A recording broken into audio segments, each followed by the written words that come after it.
ഈ ഒരു വീഡിയോയിലൂടെ നമ്മൾ നോക്കാൻ പോകുന്നത് ജയ ഗുപ്ത അതുപോലെ മനോലോ മാർക്കസും കേരള ബ്ലാസ്റ്റേഴ്സുമായിട്ടുള്ള കളിക്ക് മുന്നേ പറഞ്ഞ വളരെ പ്രധാനപ്പെട്ട കാര്യമാണ്. സോ രണ്ടുപേരും ഏതാണ്ടൊക്കെ ഒരുപോലെയൊക്കെയാണ് പറഞ്ഞിരിക്കുന്നത്. സോ അതിലേക്ക് പോകുന്നതിന് മുമ്പ് നിങ്ങളുടെ ലൈക്ക് എന്ന് പറയുന്നത് ഭയങ്കര ഇമ്പോർട്ടൻ്റ് ആണ്. സോ എല്ലാവരും ലൈക്ക് ചെയ്തിട്ട് വീഡിയോ കാണാൻ ശ്രമിക്കുക. ആയതിനാൽ നമുക്ക് ജയ ഗുപ്ത പറഞ്ഞ കാര്യത്തിൽ നിന്ന് തന്നെ അടങ്ങാം. അദ്ദേഹം പറഞ്ഞ ഇങ്ങനെയാണ്: എന്തിനാണ് എല്ലാവരും ഇങ്ങനെ പേടിക്കുന്നതെന്ന് അറിയത്തില്ല, എല്ലാവരും എന്തിനാണ് ഇങ്ങനെ ഭയങ്കര പ്രഷറാണ്, ജവഹർലാൽ നെഹ്റു സ്റ്റേഡിയത്തിൽ കളിക്കാൻ, കേരള ബ്ലാസ്റ്റേഴ്സിനെ കൊച്ചിയിൽ കളിക്കാൻ ഭയങ്കര പേടിയാണ് എന്ന് പറയുന്നത് എനിക്കറിയില്ല.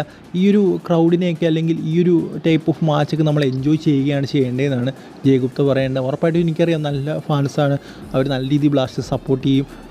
ബട്ട് എനിക്ക് തോന്നിയൊരു കാര്യം എന്ന് പറയുന്നത് അവിടെ പോയി എൻജോയ് ചെയ്യുക, നല്ല രീതിയിൽ കളിക്കുക എന്നുള്ളതാണ് ജയ ഗുപ്ത പറഞ്ഞിരിക്കുന്നത്.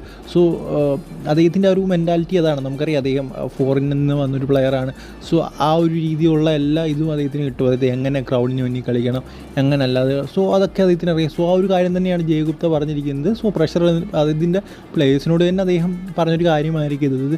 പ്രഷർ ഇതാക്കിയൊന്നും കളിക്കേണ്ട ആവശ്യമില്ല, ഇതായിട്ട് കളിക്കുക, അതായത് എൻജോയ് ചെയ്ത് കളിക്കുക എന്നായിരിക്കും അദ്ദേഹത്തിൻ്റെ പ്ലേയേഴ്സിനോട് പറഞ്ഞ കാര്യമായിരിക്കും മീഡിയയിൽ അദ്ദേഹം ഇങ്ങനെ പറഞ്ഞിരിക്കുന്നത്. ഇനി മനോലോ മാർക്കസ് പറഞ്ഞതും ഇതുപോലൊക്കെ ഒരു സെയിം കാര്യം തന്നെയാണ്. അദ്ദേഹം പറഞ്ഞ ഇങ്ങനെയാണ്: ഉറപ്പായിട്ടും എല്ലാ പ്ലേയേഴ്സും ആഗ്രഹിക്കുന്നത് ഇവിടെ വന്ന് കളിക്കാനാണ്, അല്ലെങ്കിൽ ഈ ഒരു അന്തരീക്ഷത്തിൽ കളിക്കാനാണെന്നാണ് മനോലോ മാർക്കസ് പറയുന്നത്. അതുപോലെ തന്നെ അദ്ദേഹം മറ്റൊരു കാര്യം കൂടി പറയുന്നുണ്ട്.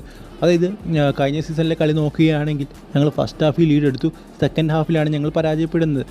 കേരള ബ്ലാസ്റ്റേഴ്സ് അങ്ങനെ ഗോൾ അടിക്കാനുള്ള കാരണം എന്ന് പറയുന്നത് അവർ ഫാൻസ് കൊടുത്ത ആ തരത്തിലുള്ളൊരു സപ്പോർട്ടാണ്, ആ തരത്തിൽ അവരെ എൻകറേജ് ചെയ്ത് വിട്ടുകൊണ്ടാണ്. സോ എന്തായാലും ഇപ്രാവശ്യം അങ്ങനെ ഒരു മിസ്റ്റേക്ക് ഉണ്ടാകാതെ താൻ നോക്കും എന്നാണ് പറഞ്ഞിരിക്കുന്നത് മനോലോ മാർക്കസ്. സോ എന്തായാലും ഈ ഒരു വീഡിയോയെക്കുറിച്ചുള്ള നിങ്ങളുടെ അഭിപ്രായം, അതുപോലെ തന്നെ ഇവർ പറഞ്ഞതിനെ കുറിച്ചുള്ള നിങ്ങളുടെ അഭിപ്രായം ഉറപ്പായിട്ടും കമൻറ്റ് ബോക്സിൽ രേഖപ്പെടുത്തുക. അത് വിൽക്കാണ്.